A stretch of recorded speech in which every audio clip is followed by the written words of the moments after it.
మన మాసిన బట్టలు ఉతకడానికి శివుడి యొక్క అంశ రాతి బండ కింద ఉద్భవించిందని మీలో ఎంతమందికి తెలుసు? ఒకానొక రోజున శివపార్వతులు ఇద్దరూ కలిసి కైలాసం నుంచి భూలోకానికి విహారయాత్రకు వచ్చారు. ఆ సమయంలో పార్వతీదేవికి నెలసరి వచ్చింది. పార్వతీదేవికి ఆ మాసిన బట్టలు ఎలా శుభ్రం చేయాలో తెలియక శివయ్యతో ఇలా చెబుతుంది. అప్పుడు శివయ్య మకిలి బట్టలను తెల్లగా శుభ్రంగా ఎలా చేయాలో అని ఆలోచిస్తూ ఉంటాడు. ఇంతలో శివుడికి అతి బలవంతుడైన వీరభద్రుడు కనిపిస్తాడు. శివుడు వెంటనే వీరభద్రుడిని పిలిచి మకిలి బట్టలు శుభ్రం చేసే పని అప్పగిస్తాడు. వీరభద్రుడు మంచి దేహదారుఢ్యం కలవాడు.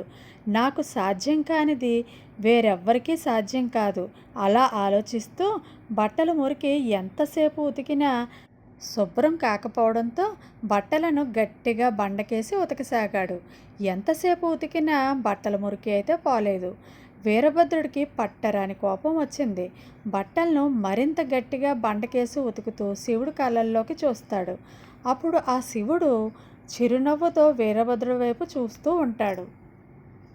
అప్పుడు వీరభద్రుడు మనసులో ఇలా అనుకుంటూ ఉంటాడు, నేను ఇంత కష్టపడి బట్టలను బండకేసి బాదుతున్నా ఎందుకు తెల్లగా రావడం లేదు? అయినా శివయ్య నన్ను చూసి ఎందుకు అలా నవ్వుతూ ఉన్నారు అని అర్థం కాక శివయ్య దగ్గరికే వెళ్ళి ఎందుకు స్వామి ఇలా నవ్వుతున్నారు అని అడుగుతాడు. ఓ దేవదేవ, మీరు నన్ను చూసి నవ్వుతున్న తీరులో అంతరార్థం ఏమిటి? అస్సలు అర్థం కావడం లేదు. దయచేసి నాకు తెలియపరచండి అంటూ ప్రార్థించాడు. అప్పుడు శివుడు వీరభద్రుడిని చూసి నిన్ను ధిక్కరించే వీరుడు వస్తాడు అని వివరించాడు. అప్పుడు వీరభద్రుడు, ఏమిటి స్వామి మీరు అనేది? నన్ను ధిక్కరించే వీరుడు ఈ భూమి మీద ఇంకా పుట్టలేదు అంటూ ఇంకా కోపంతో బట్టలు ఉతుకుతూ ఉన్నాడు. అయితే ఎంత ఉతికినా బట్టలైతే తెల్లగా రాకపోవడంతో వీరభద్రుడు సంశయంలో పడతాడు. అదే సమయంలో చాకిరేవు దగ్గర రాతి బండను బద్దలు కట్టుకొని ఒక వ్యక్తి బయటకు వస్తాడు. అతని పేరు మాచీదేవుడు. మాచీదేవుడు వీరభద్రుడిని చూసి ఇలా అంటాడు, ఓయి, ఈ వృత్తి నాదిరా, నీకేమి హక్కుందని మాసిన బట్టలు ఉతకడానికి వచ్చావు? వీటిని శుభ్రపరిచే విధానం ఇక నీ వల్ల కాదులే. ఇక ఉతికింది చాలు, పక్కకి తప్పుకో. నేను పుట్టిందే దీనికోసం అంటూ మాచీరాజు బట్టలను తెల్లగా మల్లె పువ్వులాగా శుభ్రం చేసి పార్వతీదేవికి ఇస్తాడు. అది చూసిన వీరభద్రుడు ఆశ్చర్యపోతూ శివుడితో ఇలా అంటాడు, ఏమిటి తండ్రి ఈ మాయ? ఈ పనిలో నాకు శక్తి ఎందుకు సహాయపడటం లేదు అని అడుగుతాడు. అప్పుడు శివుడు, రాతిబండను బద్దలు కొట్టుకు వచ్చినవాడు మాచీదేవుడు. వాడు నీ నుంచే ఉద్భవించాడు. మాచీరాజు అనేవాడు నీ అంశే.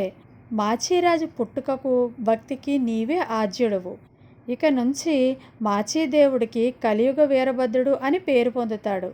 బండలోంచి ఉద్భవించి సమాజానికి శుభ్రతని ఇచ్చి చివరికి నీలోనే కలిసిపోతాడు అని చెప్పి శివపార్వతులు ఇద్దరూ ఆశీర్వదించి అంతర్ధానం అవుతారు.